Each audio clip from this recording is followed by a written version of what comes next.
Out of the millions of animal species crawling, swimming, and flying across this planet, you belong to one of the absolute strangest when it comes to romance. Think about how most animals handle it. For the vast majority, the whole affair lasts a few frantic days a year.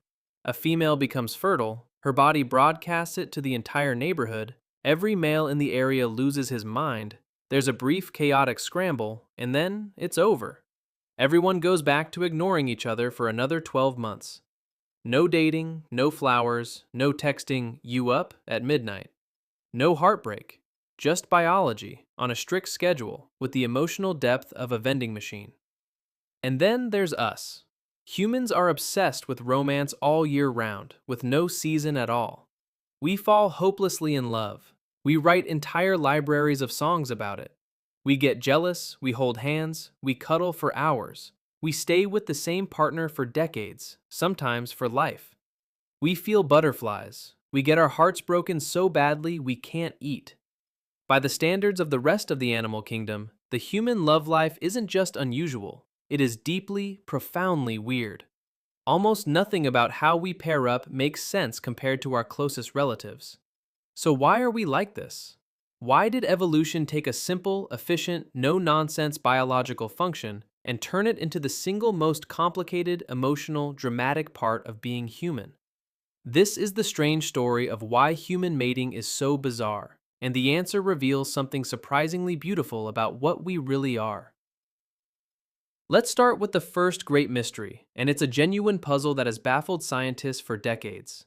It's called concealed ovulation. And to understand why it's so strange, you have to understand how loud and obvious fertility is in almost every other species. Take a female baboon. When she becomes fertile, her body sends up the equivalent of a giant neon billboard. There are dramatic visible changes, powerful scent signals, behavior shifts, the whole package. Every male for miles knows with total certainty that now is the moment. The same is true across most of the animal world. Fertility is advertised, broadcast, impossible to miss. It's the entire point. If you're only going to reproduce for a few days a year, you'd better make sure everybody knows when those days are. Now look at the human female. She gives off almost no obvious signal at all. There's no neon billboard, no announcement, nothing the people around her can reliably detect. And here's the truly bizarre part. Often, she herself doesn't consciously know the exact moment. Human fertility is hidden, even from the human. Stop and think about how strange that is from an evolutionary standpoint. Reproduction is the single most important thing evolution cares about. It is the whole game. And our species decided to take the most reproductively critical piece of information and hide it. Why on earth would that ever be an advantage? This is where the detective work gets fascinating, because there are two leading theories, and both are brilliant. The first is the keep him around theory. Imagine fertility were obvious, like in baboons. A male could simply show up on the one fertile day, do his part, and wander off the other 364 days a year to chase other opportunities. There'd be no reason to stick around. But if fertility is hidden, if no one knows which day is the day, then a male who actually wants to father children has only one strategy available to him. Stay close, all the time, every day, just in case. Hidden fertility, in other words, may have been an ingenious evolutionary trick to keep partners together, to transform a one-night arrangement into a long-term bond, to invent, essentially, the relationship. The second theory is even sneakier. It's about protecting babies. In many primate species, males will harm the infants of rivals because a female without a baby becomes available again sooner. But here's the thing, a male is far less likely to harm an infant that might be his own. So if fertility is concealed and a female mates with a partner across many days and weeks, that male can never be entirely certain which infant is his. But he can never be certain it isn't either. That sliver of uncertainty buys the baby protection, and it buys the female a male who hangs around and invests in caring for offspring he believes could be his. Either way, the conclusion is the same, and it's remarkable. The very fact that human fertility is a secret may be one of the original foundations of the human family. Which brings us straight to the second great weirdness. Humans don't have a mating season at all. We are, as biologists put it, receptive year-round. And most of the time, romance happens when no baby could possibly result from it. Sit with that for a second, because it's genuinely strange. In most of the animal kingdom, the entire purpose of mating is reproduction, full stop. It happens during fertile windows because that's the only time it makes any biological sense. But humans broke that rule completely. We pair up constantly, in every season, overwhelmingly at times when conception isn't even on the table, which means that for humans, the act was never really just about making babies. It became about something else entirely: bonding, connection, holding a partner close, reinforcing a relationship over and over again until it became unbreakable.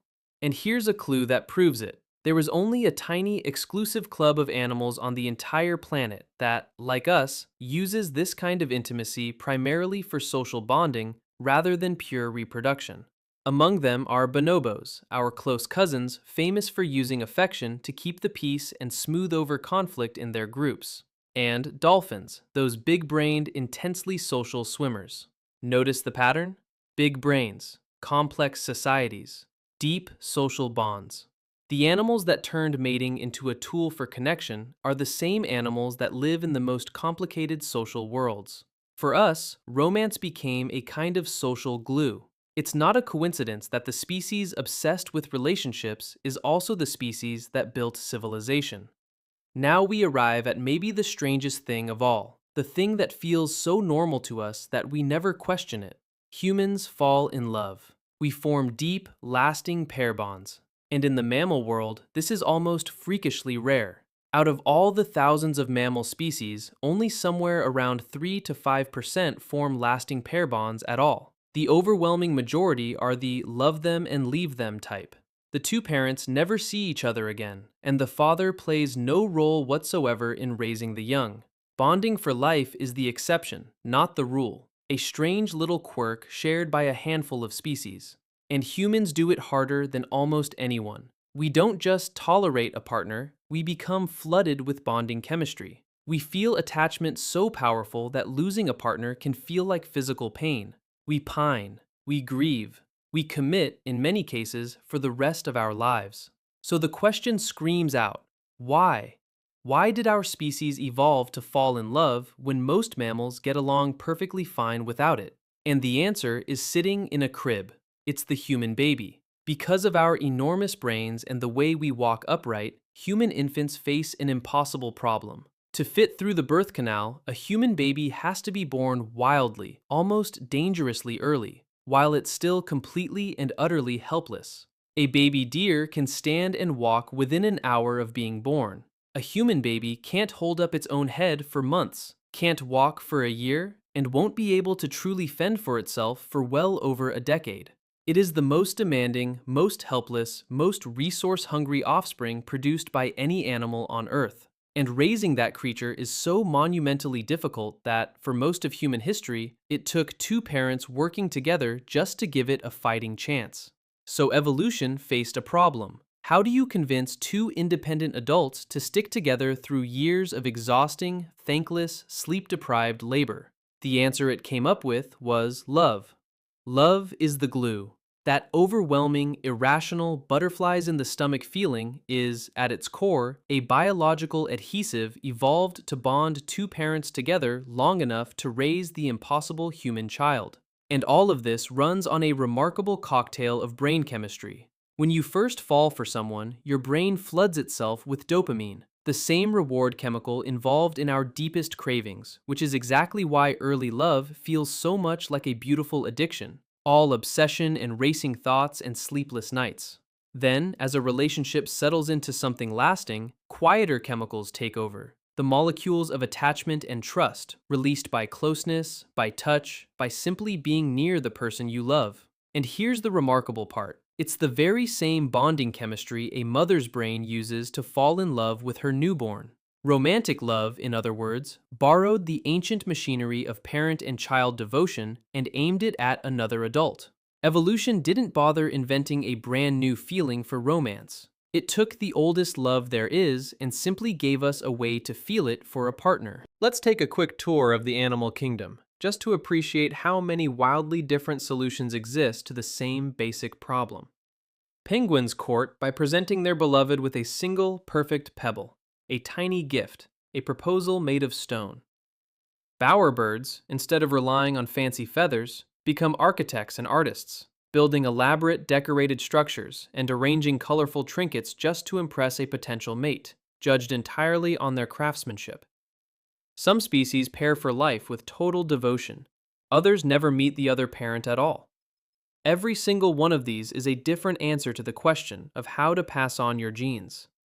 And ours, the human answer, is one of the most elaborate of all.